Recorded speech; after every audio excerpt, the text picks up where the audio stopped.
Everybody's doing good this morning. It's working on being hot and humid, but it's pretty pleasant. This one, Stripe, he follows me around and he helps me with the water bowls and pulling a few weeds and all the other little things I do in the morning. And then he eats after I go inside. He's just never in a rush. He'd rather follow me, be right at my pant leg. Hey, Tux. Good morning, buddy. Johnny had him in the house yesterday for about 90 minutes while he was home in his lap. I've had him in a couple nights this week. Not as much as Johnny, but still good. Hey, Gray.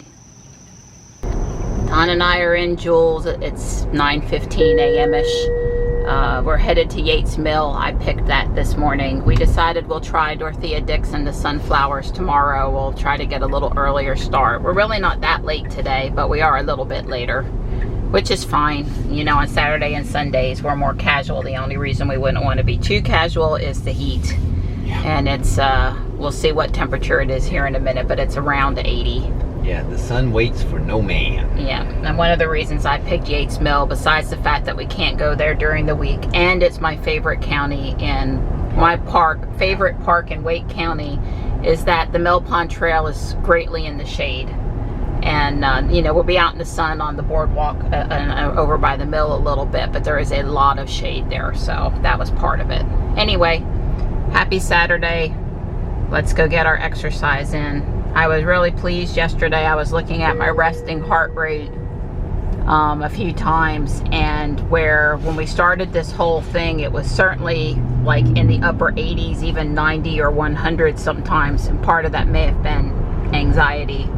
Now it was down in the 70s quite consistently, and sure, would it being in the 60s be better like Don's is? It would, but it's already a 10 to 15 point resting heart rate improvement just after what, 6 to 8 weeks of exercise and losing 10 more pounds. So I highly recommend walking, and you don't have to kill yourself to get benefit from it. Yeah, I'm sure you guys had a good laugh yesterday about me not being able to engage autopilot in the Y because I didn't know what to do. But I have to say, part of the problem is I sort of knew it was the gear selector that you use, but in the X you pull it in, and in the Y you push it down. And I kept on trying to pull it in, well, not hard, but you know, it doesn't move that way. And so intuitively I wanted to pull it in like I do on the X, and that's why I ended up having to look it up, because the thought process of push it down really hadn't occurred to me. Just saying, you know, sometimes I share cute stuff with you guys. If you get a sticker out of, oh, she's confused about the stalk or the stick or whatever, I'm good with that. Wow, we got a lot of people interested in fishing this morning. Goodness. So we'll go around at least 3 times. I know that's what we had to do to get 2 miles. We'll see if it ends up being 4 times. Maybe they're actually having a little camp thing, a little something going on this morning. Pole fishing, like bamboo pole fishing. Hey there.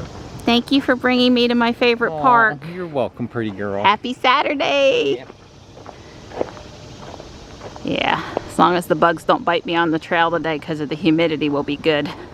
So far, so good. I am really gun shy about bug bites right now. If you were me and you'd been bit by all the things I'd been bit by this summer and had all the my arm is still red.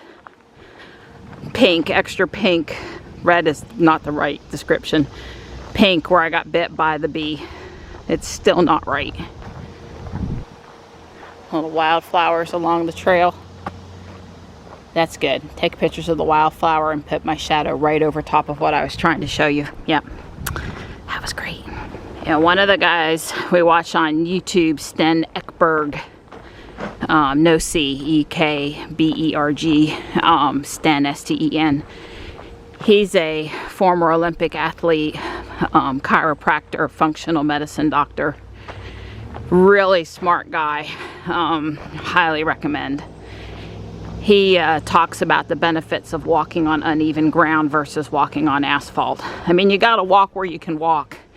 And on work days, it works for us where we're going, because we don't have time to come over here or do something. But, you know, at least we're making an effort a few times a week to walk in other places. And one of the benefits over here is definitely the uneven ground. You know, your brain has to work a little different to keep your balance and propel you down this type of a surface, and it's good for you. No paddle the pond today, but if they'd happened to have been out there and had room for us, I would have loved to have done that.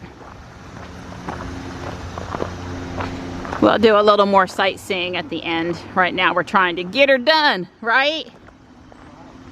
Remember, the best thing about exercise is it's over. And the fact that my pretty girl's with me. I was gonna say, Donnie. Set a good example, set a good example. The best thing about exercise is you feel better when you're done. See that you can say it's done, yeah, but you can be more positive. Right. All right, one time past the mill. We're back to the start finish line. Here comes the big boardwalk and the people fishing again. I definitely saw a park ranger and think this was a, you know, introduction to fishing for kids exercise out here. I think so. It's a shame more kids didn't show up. Yeah.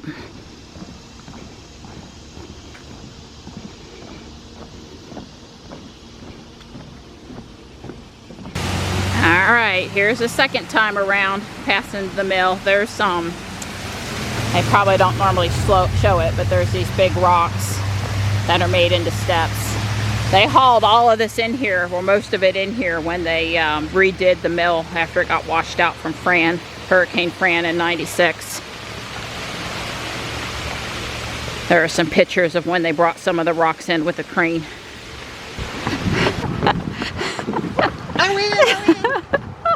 I started first. I thought maybe I could beat him. Don doing service for his fellow man and throwing some trash away again. Although there's not much trash here. Yeah, there's not much. It was just a single wrapper on the entire trail. It's clean here. The park staff does a great job. What I was going to say is, you would expect Don and I to be talking EV something while we're out for our morning walk, and we are. The use of the supercharger network by non-Tesla EVs has certainly been in the news this week. I caught part of Tesla Daily yesterday, Rob Maurer, and what he had to say about it. It was either yesterday or the day before. I was going to share that in the Facebook groups, it's pretty much been I'm really concerned if I'm already waiting to charge that I'll now have to wait even longer. I don't want to share. And I get where they're coming from on that. I do. If we lived in a situation where we were waiting often, I would be annoyed, concerned, frustrated about that also. I suspect a lot of the wait is on holiday weekends, which I think you should just anticipate and not get worried about. Or in California are places where there's a lot more EV penetration in the market. I don't think people in North Carolina are waiting too much. So I get the concern, totally understand the concern, not sure what percentage of Tesla owners that's a valid concern for. But that's been most of the chatter on Facebook.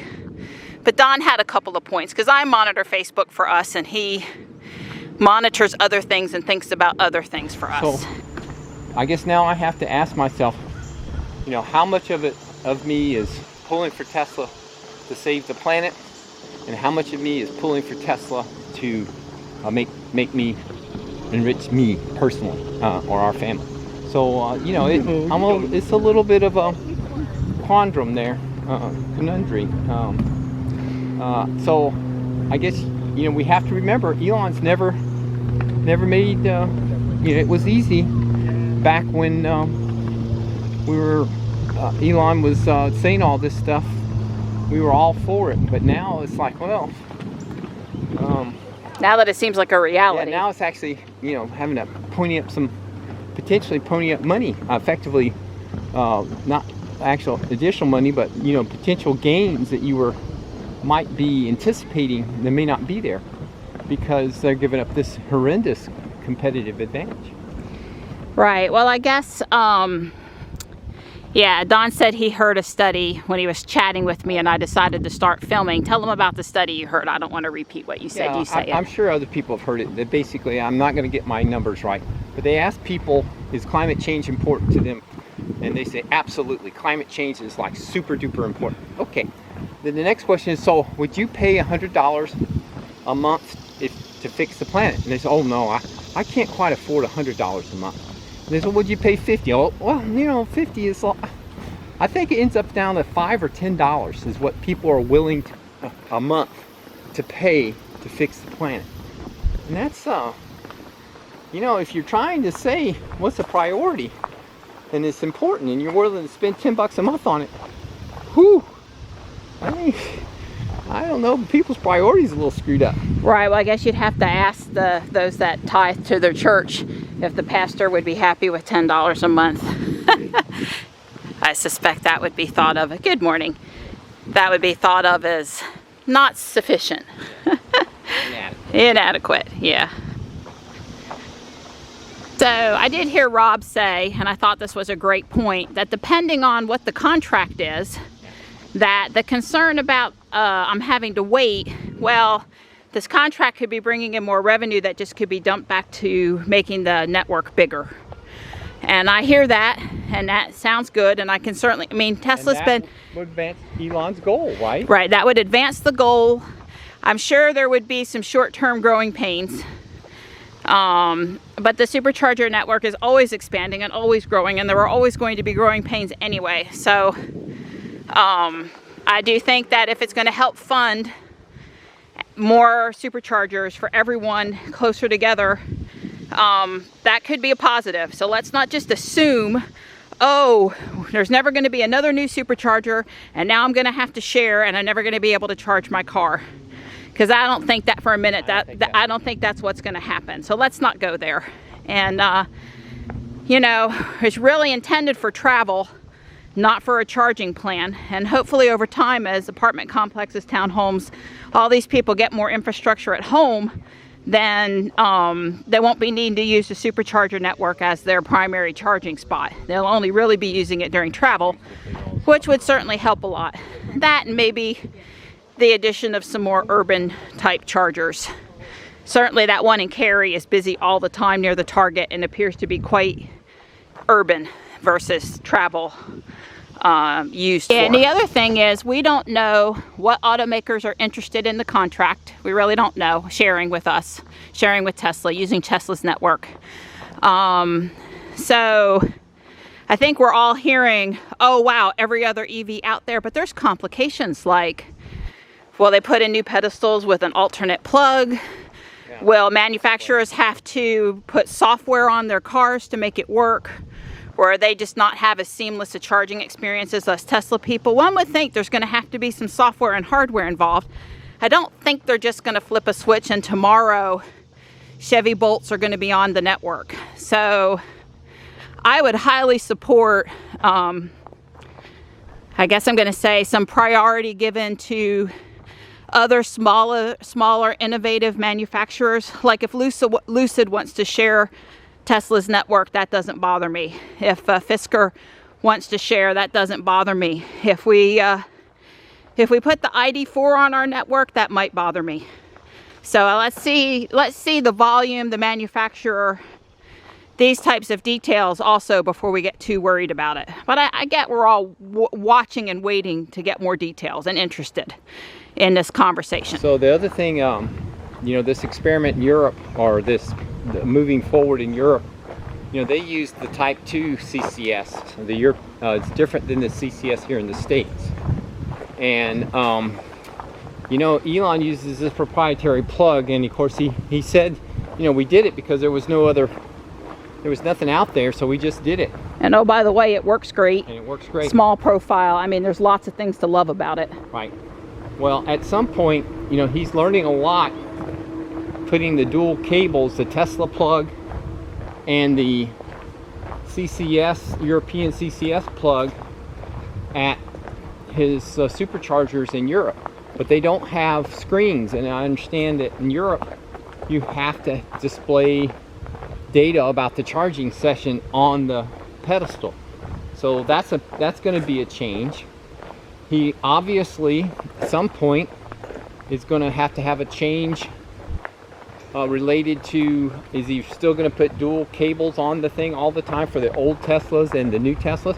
And then back to the US, none of that experience is going to help him in the US, because the US, this proprietary plug, it isn't even, you know, at least in Europe he had the type 2 plug to start with, and that was easy to kind of build on, because he could DC fast charge through it or AC charging. It was a standard. Well, the Tesla plug over here is not that way. So I can't believe that Elon had not thought of this ahead of time. This is one of those things, you know, you better think about, you know, when you're making these deals, what's the impact of all these pedestals? Because I think in Europe they're going to have to rip the pedestals out, and they just ripped them out to put the dual cables in. Now they're going to have to rip them out to put the screens on them, to put displays or something. Maybe they just you know, double-sided take the screens and they're wireless. I don't know. We'll find out. I'm hoping Elon's thought about this. You know, he was all gung-ho, and like I said, we were all gung-ho to support Elon. Now this is the first time he's done something that actually meets his goal, but it's sort of like, oh, is it really going to be good for me because of my family? We invested in Tesla, so I don't know. We'll find out who the people are in it for the money, which of course Tesla's fought short sellers. They're only in it for the money. So I mean, it's been a struggle Elon's done with from day one, but now we as individuals, it's costing us something now. I mean, potentially there's risk to our future with the Tesla, because that competitive advantage, you're giving up one of the biggest things. You beat everybody, you totally got it, and now you're going to give that away. Well, maybe not give away, but you're basically going to give up that advantage. Right. Well, I think one could argue, and this just occurred to me while you said that last couple of sentences, is that we are 6 to 12 months away with the Electrify America network of not having a competitive charging advantage anyway. Right. So maybe it's the right time, while it's barely still a competitive advantage. Those that think Electrify America is going to fix the world, well, I would argue no, because 2 to 4 chargers here or there is not the same as 8 to 12 to 16 Tesla chargers. You know, they've done small installations. They would really have to go in and make those spots bigger, in my opinion. Well, I think that the number one thing that Elon's probably thought about is, and I was the one who came up with this idea. Kyle over Out of Spec had a conversation. He feels that right now, today, is the best time for long distance EV travel by EV, because the Electrify America or the Tesla superchargers are plenty in all the places available, and there's nobody at them. And in the case of Electrify America, most of them work right now. Well, what happens is, what's going to happen when all these other people buy all these electric cars, and they're, you know, Tesla people get all ticked off because they have to wait at the supercharger. Well, what if there's like 10 ID4s and 7 Mach-E's sitting at a 4-stall Electrify America? Those people are going to get upset. Right. I think to think that waiting to charge is only a Tesla problem is false. Yeah, I think there are going to be plenty of people waiting. Yeah, it's going to get worse. All these ID4s out there now and trying to charge at the Electrify America. I think there's going to be plenty of other EV owners waiting to charge too. And I think, again, getting back to the competitive edge, Elon could say, look, I built all these superchargers. I put them out there, and I know how many Teslas I sell, and I keep putting them out there. So I stay ahead of the curve. I can't worry about your customers and what you're going to do for your customers charging me. I have enough on my plate to worry about what my customers are going to do. So this is another one of those things. He's actually letting the other people off the hook, other car makers off the hook, because they're just going to say, oh, well, we get to use this Tesla supercharger. Well, and again, if your goal is to advance sustainable transportation and to hell with any money, it's a great worthy goal. But if you want to make a little money along the way, because I think the supercharger network is something that we all hear the words competitive advantage. We just don't know the quantity. Is it a 50%? Is it 50, 75%? What would it be? Well, it's going to change when it's shared. Morning. Good morning. Anyway, after that all is one of the reasons I think Elon might be doing this is that we're fixing to have enough, like ID4s are selling, apparently Mach-E's are selling a lot of these EVs. And a holiday weekend's going to come up, and these people are going to queue up at Electrify America, and they're going to have a bad experience, and then they're going to spread the word that travel by EV sucks. And Elon doesn't want that. We're literally, the flower's fixing to bloom. EVs are right at that critical stage. So by opening up the supercharger network, he could get that hurdle a little bit further down before some of the realities of this hit. Wow, the park has gotten busy. Don says 3 times around is enough for him. Yeah. I was pushing for 4. Yeah. Gotta say, I want to do 1 more, but I'll be a good girl. I'll watch videos in the car. You go, girl. So we got 6,167 steps, walked for 57 minutes 40 seconds, 2.66 miles. It says I burned 279 calories. Moved minutes was 56. It was slow, 2140 average per mile.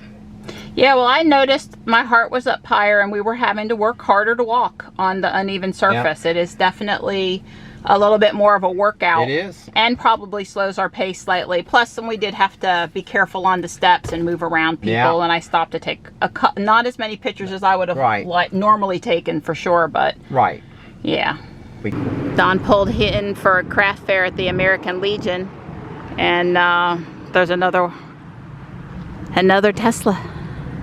I brought a crocheted goodie. Look at the hot cocoa. I like it. There's a lot of cute stuff in here, including a mermaid around the corner, although I don't think it's quite in the taste of what Michelle would generally go for, but there were some ocean-themed mermaid and ocean-themed. I have fish fries here at the American Legion all the time. We came once, and this deck is new since we were here, and it's really pretty. There's a little trail here behind the American Legion building, and there's the water. We were just trying to get down closer to the water. There's a little sitting spot, amphitheater. Well, it looks like some volunteers need to come out here and help clear the trail. Yeah, weed whack it. Well, I'd pull it up. I mean, these things are so big, let's just pull it. After a rain would be a great time. I don't see any poison ivy. There's some Muscovy ducks, I think. Yeah, I think so too. Those big red heads that look like a turkey vulture are usually Muscovies. There they come. Let me zoom in on them. Muscovies or a mix. Right.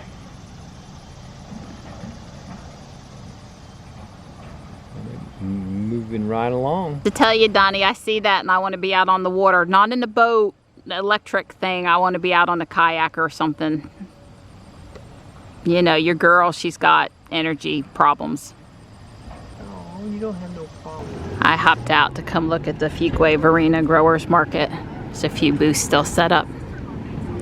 Well, that was worth stopping and networking a little bit. A couple of women had a booth set up trying to do intervention to make sure teens don't get into trouble. And I guess Johnny can go online and fill out a survey and get a Chick-fil-A food card.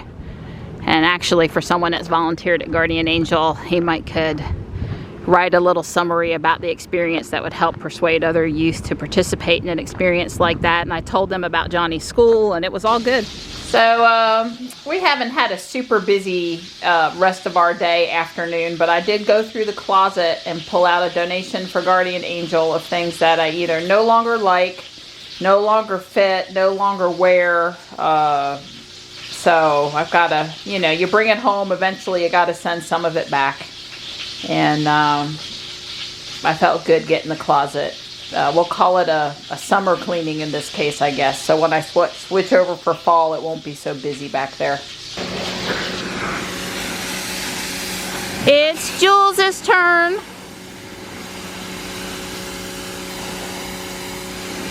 He's done blasting off as much of the dirt as he can with the power washer. He does a pretty gentle spray on the paint and a little harsher spray on the actual wheels.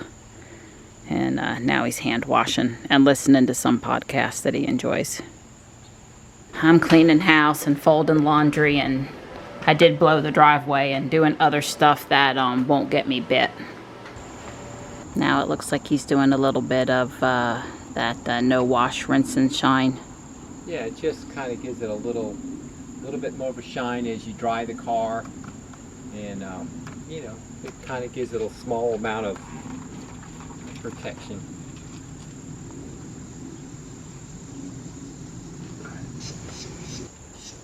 Hopefully you're not getting bit up out here. Well, unfortunately, a few mosquitoes have gotten into the car. Oh no! So they'll get me tomorrow morning. You open the doors, that's what happens. So tomorrow morning they'll get me. Yeah, you need be. We'll have to be really careful. Windows open on the way down, yeah, out. Probably would be a bad idea. Okay. I miss you. I want to be out here, but fall will be here soon. That's right. I have to say, the insects bother me more, including mosquitoes, than I ever did when I was younger. Yeah, well, they bother me as much now as they did when I was young, if not more. Yeah. Yeah. And they're definitely, they're bad little critters. Well, Jules looks much better. Yeah, I'm happy. I think I'm quite pleased. You know, for just a quick run over it, you know, I wasn't laborious over it. I mean, there's a couple places I probably need to get some of that new finish, the stuff that has just a little bit of abrasive in it, you know, super mild, just to get some of the scuffy stuff off. It's down here on the rocker panel. I don't know if you can see. It's probably better on the others, more on the other side. But down here, you see these little black marks? Yeah. Yeah, that's actually, you know, I can't scrub it. It actually is going to take a little bit of a small... Something, you know, the equivalent of a soft eraser or something even softer than that. Just something really mild, just to kind of hit it a little bit more.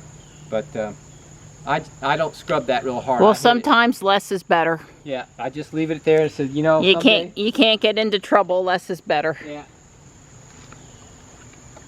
And no one would have seen that if you hadn't pointed it out. Yeah, well, I noticed it because I washed it, but yeah. Yeah, I would definitely say that black plastic on the bottom of the Y is very good about deflecting chips. And if you did get those mud flats for the front, yeah, that'd probably be really good, because that's about the only, I think that's where that comes from, is just that stuff coming off the tire. Right. In the front, it kind of just somehow, and that's where it hits. All right, well, I'm headed back inside before they come after me. Okay. Here.